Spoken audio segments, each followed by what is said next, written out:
Sono degli insetti molto piccoli, però visibili ad occhio nudo. Hanno le dimensioni di circa i maschi 5-6 mm di lunghezza, le femmine sono un po' più grandicelle, ma non arrivano sopra gli 8-9 mm. Sono ovalari, hanno il corpo piatto perché poi si ingrossa quando succhiano il sangue.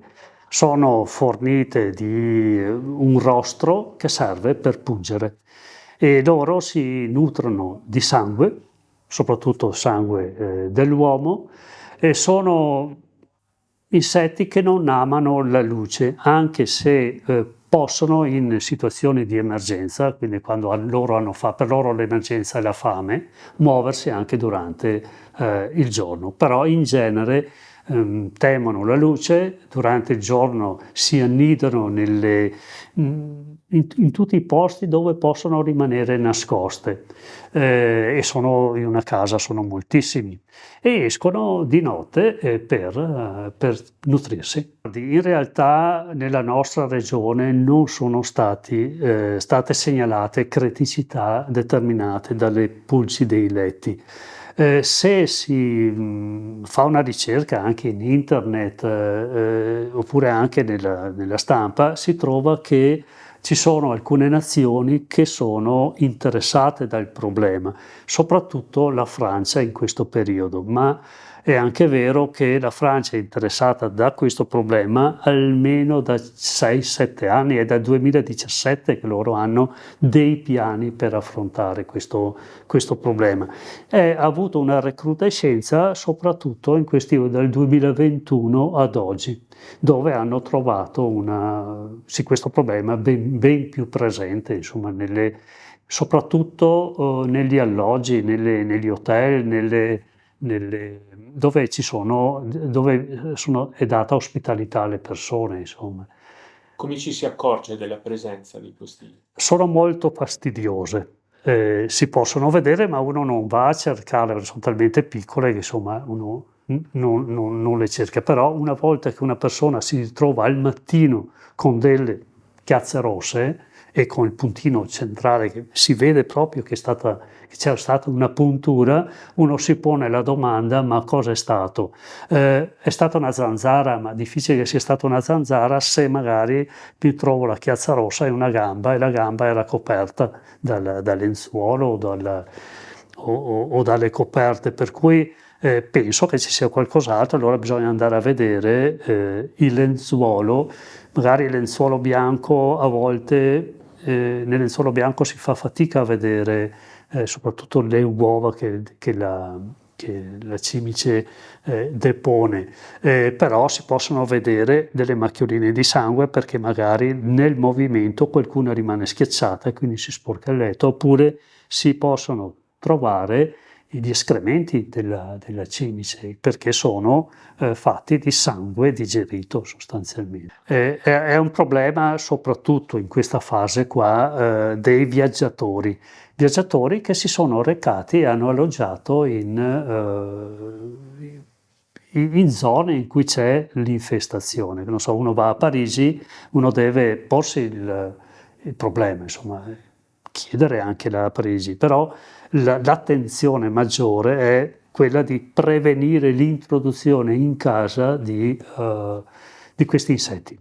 Per cui attenzione a come possono essere portati in casa. Possono essere portati in casa con i vestiti che uno indossa, si sono annidate nel vestito, poi il vestito viene deposto magari sul letto, la maglia viene deposta sul letto, uno ha la valigia magari viene deposta sul tappeto della propria abitazione e da lì poi viene aperta, quello che c'era dentro viene sparso nell'ambiente e da lì le cimici possono lasciare la valigia, possono lasciare il maglione e entrare magari nel letto oppure nel tappeto, andare sotto il tappeto, e poi se ci sono le condizioni favorevoli, ma nel nostro ambiente ci sono le condizioni favorevoli, pian piano si riproducono e danno un'infestazione importante.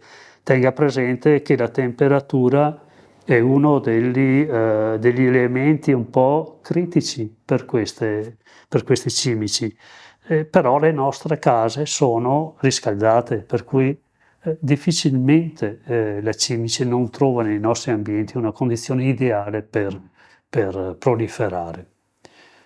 Per la prevenzione, un'altra cosa molto importante, allora intanto sapere da dove si arriva e se nei posti dove si è viaggiato se c'era questo problema. Una volta che si ritorna, sapendo che si possono trasportare coi vestiti, sapendo che si possono portare con le valigie, avere l'attenzione di una precauzione di sottoporre a un lavaggio ad alta temperatura, e le cimici sono sensibili a temperature superiori ai 50-55 gradi. Quindi se noi mettiamo le nostre robe che abbiamo utilizzato, che abbiamo usato durante il viaggio all'interno della lavatrice predisposta, non so, a 60 gradi per 30 minuti, questo è più che sufficiente per ammazzarle, per cui non sopravvivano.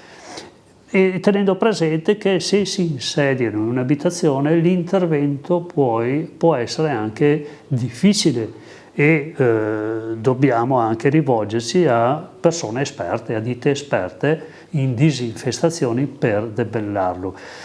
Cercare di non usare mai prodotti chimici, utilizzarli col fai da te, perché possono creare delle resistenze, quindi peggiorare la situazione. In genere all'inizio si usano mezzi fisici. Cosa vuol dire mezzi fisici? Vuol dire ad esempio l'aspirazione. L'aspirazione le aspira e poi bisogna eliminare il sacco dove potrebbero essere contenuti, oppure usare quello che si chiama calore secco, cioè vuol dire un vapore sempre, una vaporella che però è ad alta temperatura, andiamo sopra i 100 gradi, 120 gradi, e chiaramente in superfici che non sono danneggiate dal calore, ma che se si mantiene il getto, il vapore per anche un po' di tempo, insomma, si riesce ad ammazzare, anche nelle fessure si riesce a ammazzare l'insetto, e fare anche una perlustrazione della propria casa dove potrebbe essersi annidato, insomma. La loro proliferazione è legata soprattutto in questa fase ai viaggi. Uno può avere una casa pulitissima, essere un fanatico della pulizia, però se mi ritorna, non so, da Parigi con la valigia infestata e ha dei tappeti, mi pone la valigia sopra i tappeti, poi si ritrova con la casa infestata. E questo sì. Ecco, una cosa importante da dire, che sono molto fastidiose, però al momento attuale non c'è dimostrazione che riescono a trasmettere delle malattie, perché uno potrebbe dire ma succhiano il sangue, per cui se uno ha l'epatite B cronica, oppure se ha anche altre malattie infettive, per cui c'è una viremia, c'è il virus nel sangue, viene punto da queste cimici e poi possono essere trasmesse, la malattia può essere trasmessa ad altre persone. No, non c'è questo problema, come pure non c'è il problema che siano trasmesse dagli animali. Gli animali, il cane, il gatto, sono come noi, purtroppo sì, anche loro potrebbero patire le conseguenze, cioè essere punti, quindi essere anche irritati da questo, però sicuramente non sono loro che se le trasmettono.